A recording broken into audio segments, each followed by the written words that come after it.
Meu caro irmão, cara irmã, nós estamos no ano mariano, são 300 anos do achamento, da aparição da imagem de Nossa Senhora da Conceição, a Aparecida, e há 100 anos da aparição de Nossa Senhora em Fátima. E por isso é o ano mariano aqui no Brasil. Nós, bispos, resolvemos fazer de 2017 ano mariano. E eu queria então comentar para vocês, de modo breve, os 4 grandes dogmas, as 4 grandes verdades que a fé cristã, que a Igreja ensina, crê sobre Nossa Senhora. A sua Imaculada Conceição, a sua maternidade divina, a sua Assunção gloriosa, a sua virgindade perpétua. Então, hoje vamos falar sobre a Imaculada Conceição. O que é que nós cremos? O que é que a palavra de Deus revela? O que é que a fé da Igreja aprofundou sobre isso?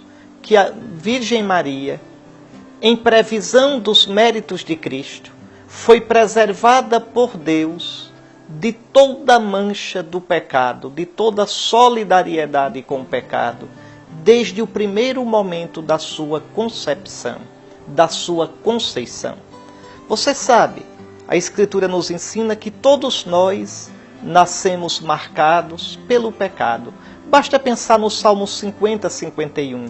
Minha mãe já concebeu-me pecador. Basta pensar no que diz São Paulo na Epístola aos Romanos. Todos pecaram, estão privados da glória de Deus e são justificados, quer dizer, tornados justos, tornados santos gratuitamente por Jesus Cristo. Então, todos nós nascemos naquela solidariedade maligna, maléfica, na qual toda a humanidade se encontra desde nossos primeiros pais. Aquilo que nós chamamos de pecado original. Você vê uma criancinha bonitinha, inocente, quando ela for mostrando as unhas, você vai ver a tendência a ser egoísta, a tendência a ser malcriada. É o desequilíbrio da nossa natureza humana. E, diante dessa situação, nós vamos completando a conta à medida ainda com nossos pecados pessoais. Pois bem, é do pecado, dessa cadeia de pecado, que Cristo nos livra. Nos livrou pela sua morte e ressurreição. Nos livrou pelo dom do seu Espírito. E a primeira a ser liberta de tudo isso foi a sua mãe. O Pai, Deus nosso Pai, o Deus e Pai de nosso Senhor Jesus Cristo, sabendo desde o início que a Virgem Maria seria a mãe do seu Filho, traria no seu ventre o Cordeiro de Deus que tira o pecado do mundo, o puro, o imaculado, o inocente, preservou, desde o primeiro momento em que Nossa Senhora foi concebida no ventre da velha Ana, preservou-a desta solidariedade no pecado. Nossa Senhora não tem o pecado original e Nossa Senhora não tem as consequências do pecado original. Que consequências são essas? Aquele desequilíbrio que você tem, que eu tenho, que se chama de concupiscência. Nossa Senhora tem uma natureza humana íntegra, ou seja, toda de Deus, toda para Deus.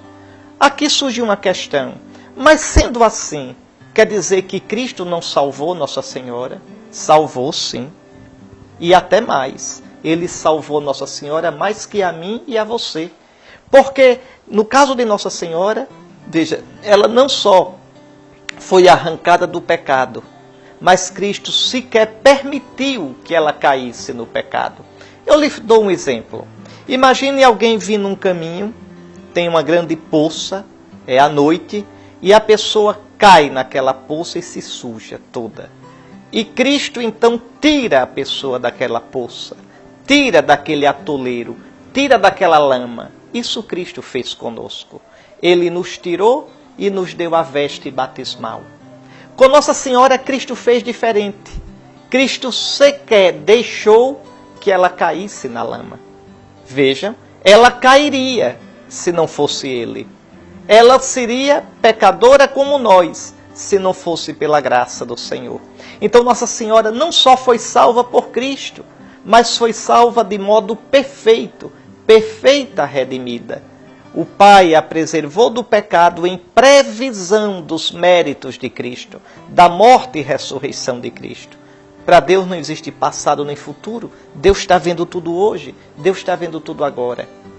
E a Escritura dá margem a que a igreja ensine isso? Só dá.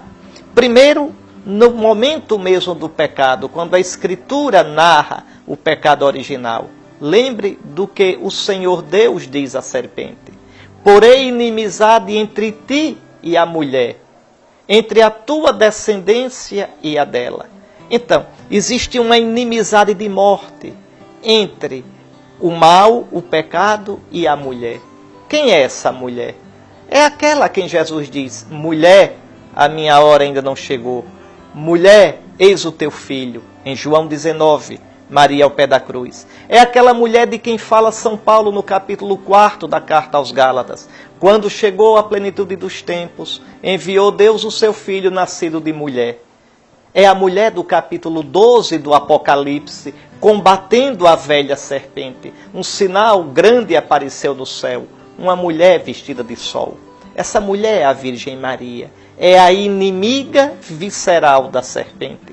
Depois, o modo como o anjo trata Nossa Senhora. Gabriel, quando vai anunciar a Virgem, ele diz: alegra-te, ó toda agraciada. A saudação que Gabriel faz a Nossa Senhora é como se ele mudasse o nome de Maria. O nome dela é toda agraciada, toda plena da plenitude da graça. Onde há graça, não há desgraça do pecado. Nossa Senhora, em latim é tão bonito, gratia plena. Em grego, o anjo diz que caritomene. Veja, de carito, agracia, caris, graça.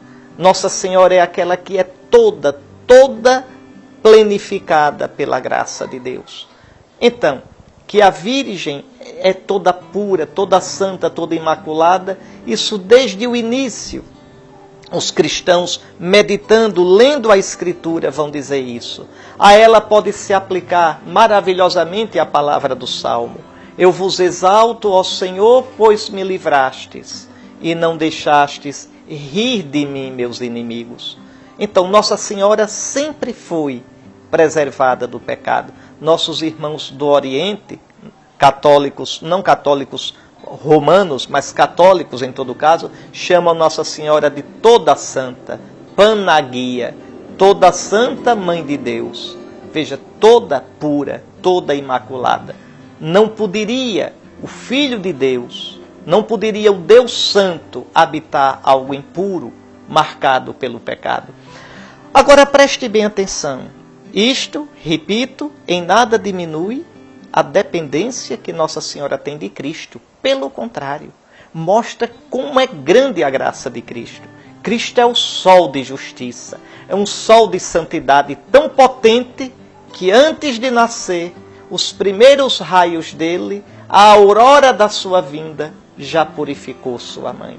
É isto. Aliás, a carta aos Efésios, no capítulo 1, vai dizer: antes da fundação do mundo, Deus nos predestinou para sermos santos e irrepreensíveis e imaculados diante dele no amor.